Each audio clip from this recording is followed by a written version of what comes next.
This is the Louis T. Network. In the lab room.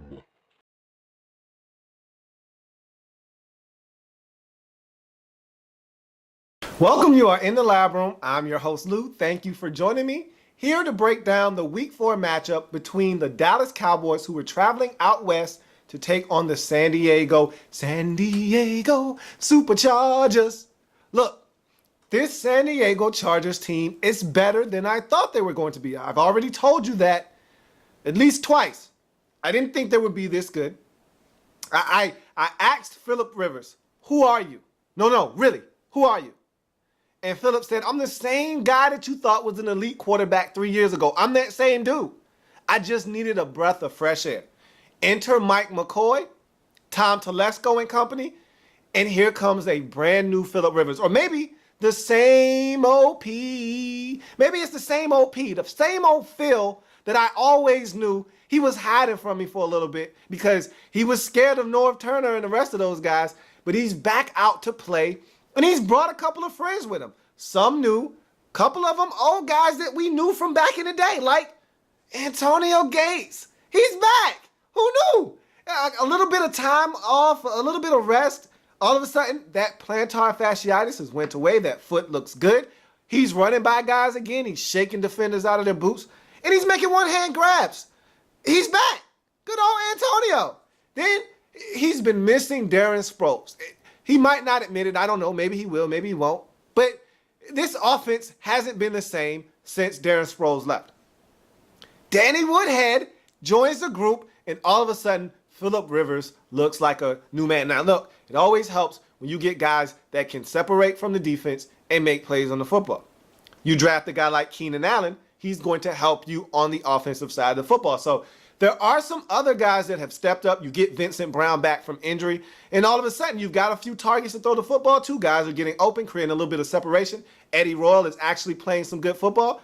Boom, you got some guys to throw the football to. Now he's getting it done. So this Chargers team is really better than I thought they were going to be, but that's only half of the equation. This defense is also a lot further along than I thought they would be.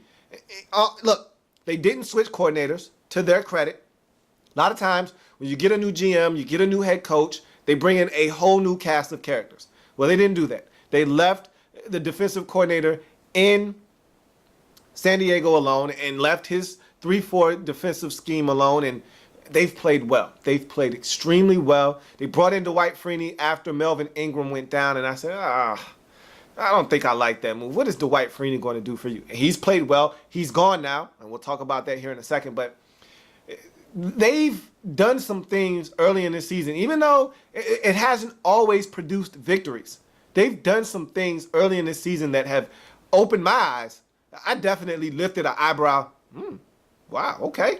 Watching this Chargers football team. So going into this game, I knew they had an opportunity to beat the Cowboys, but I said, look, Tony Romo is playing at an extremely high level, which he always does to start out seasons for the most part.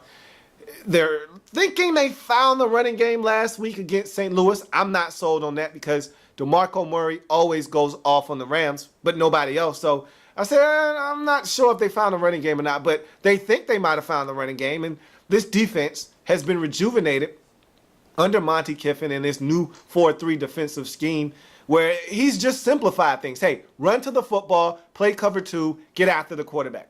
They've done all of those things well to start this season off, and so they're 2-1. And so I felt like they could go out to San Diego, find a way to contain this San Diego Chargers offense somewhat, and maybe get after Philip Rivers, make him a little uncomfortable, force him into a couple of mistakes, and win this football game. And at the outset of this game, that's what it looked like. This game started off very well for the Dallas Cowboys. Now, granted, San Diego went down the field, scored first. Cowboys came right back, scored. Des Bryant has been playing like a man possessed to start this season off. He scored a touchdown, and they tied it up at 7. Then the Chargers go down and get a field goal. Cowboys come back, score another touchdown, and it's Des Bryant again. And then they hit Philip Rivers as he's throwing a football. Ball goes up in the air. Sean Lee This guy is dangerous with the football in his hands. He seems to always be around the football, and when he gets the football, he's looking to score. Well, he did that again. He had a convoy of Cowboys around him as he ran off to the end zone, and this thing was 21-10, looking like it was going to go into the half that way. Phillip Rivers gets the football, goes down the field a couple of times, finds Antonio Gates, finds Eddie Royal, and next thing you know, they're in field goal range. They get a field goal right before the half. Huge momentum boost for the San Diego Chargers. They're trailing 21-13 at the half, but they still feel good about what they've been able to do because they moved the football in the first half. They just haven't always produced points. So they come out in the second half, and this has been the story for the Cowboys all season long. When they win, they take care of the football. They play efficient. They get it done.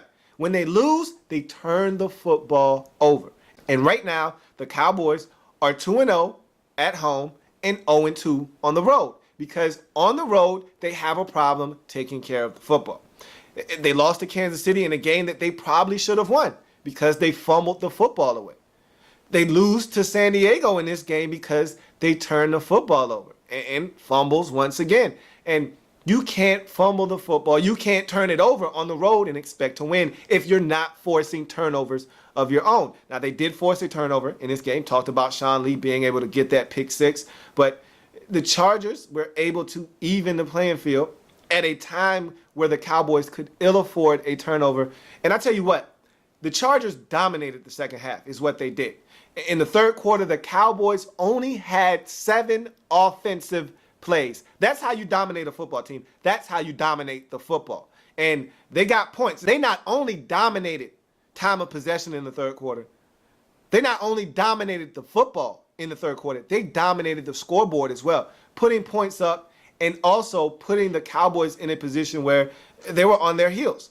Chargers score a touchdown, cut this lead to 21-20. They get the football back, score a field goal to take the lead 23-21. They get the football back again, and this time they score a touchdown on a beautiful strike from Rivers to Gates to extend this lead to 9, 30-21. Cowboys were not done yet. However, they found a way to get down the field, and they had all 3 of their timeouts, so they were sitting pretty with an opportunity to score a touchdown before the 2-minute warning, all 3 timeouts. A touchdown would cut this lead to 2 with a chance to win with a field goal if you can get one more stop and get the football back, or you might have to settle for a field goal, which would cut the lead to 6. A touchdown would then win you the football game. Either way, the Cowboys had an opportunity to cut this Chargers lead to 1 possession.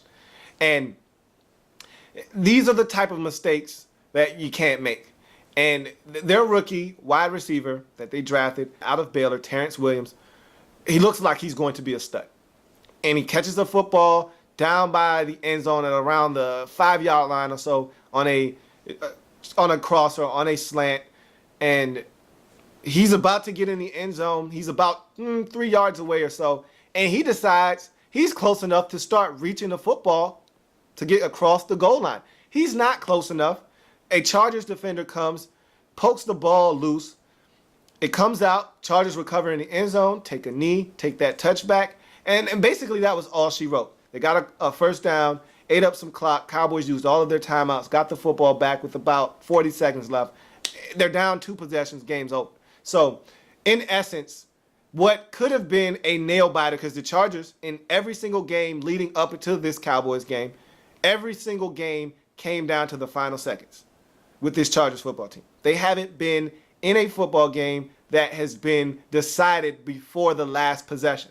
And so, the Cowboys had every intention of making this game fall in line with the rest of the Charger games, except Terrence Williams had other ideas. He decided he wanted to be Stretch Armstrong and try to score from the 3-yard line. I wanted to call it a rookie mistake, but then I realized that's not a rookie mistake. That's just a bonehead decision. And I thought Daryl Johnston said it best on the telecast. Hey, I don't know what he's thinking. You're nowhere near the end zone. Why are you even extending the ball out if you're not close enough? You can't extend the football away from your body that far away from the end zone and not think that someone isn't going to jar the ball loose. And so, look, Cowboys turned it over at the most critical situation in the football game. They lose. It's simple. You cannot turn the football over on the road. You cannot turn it over in the fourth quarter. You cannot turn it over in the most critical junctures of the football game. They did that here on the road against the Chargers. Chargers get the win, 21-30. They go to 2-2 on the season. Cowboys fall to 2-2 on the season. And this is the gripe I have with the Cowboys. You have a prime opportunity in an NFC East division that is struggling. Absolutely morbid right now. Morbidly bad. Giants 0-4. They got shellacked early at 1 o'clock. So you already knew going into the football game, Giants are 0-4.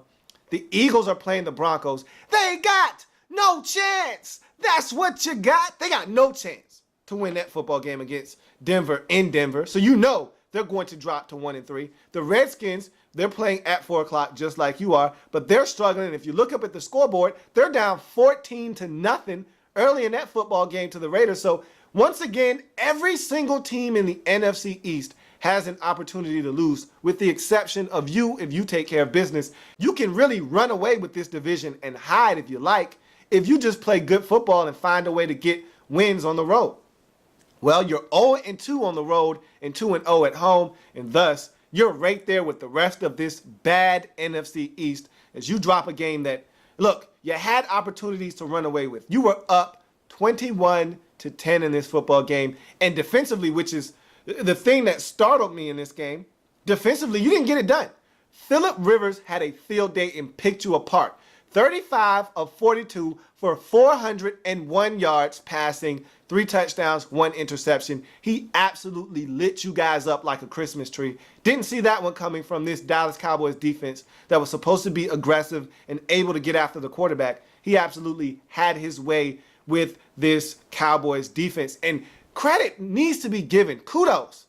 Imaginary tip of the cap to the Chargers offensive line.